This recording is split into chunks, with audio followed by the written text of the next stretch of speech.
Okay guys, this is Kelvin. So today I'm going to show to you how to actually refuel the water batteries in your car. So these are batteries. So lately I've been driving a lot, and after for a few months then I think I decided to check out the water levels of the batteries and refuel it whenever it's necessary. So let's do it. So as you can see, there's a water level indications in the battery.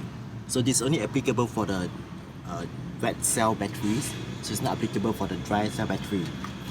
So when the water is below the low levels or somewhere in between, you can actually top up and go under the high point, and make sure you never ever refill it, because if you refill it, then the water will overflow and will leak up whenever there's vibrations or even heat up, and this will cause some rusty around the compartment area. So as you can see from here, this is the previous compartment area that's been rusty, because last time I was refueling and it's overflows out there, so you can see the rusty part. So make sure you don't do the same mistake as what I do. And so this is a 6 point that you have to refuel the water flows in the battery. So let's check out how it looks like.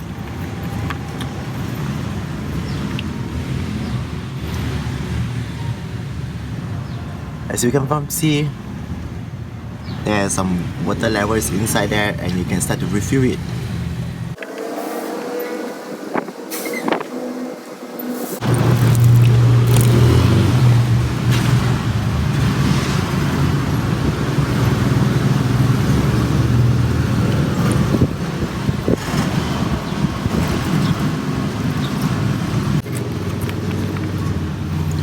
After refill the first one, and move the second one, and just continue refill it.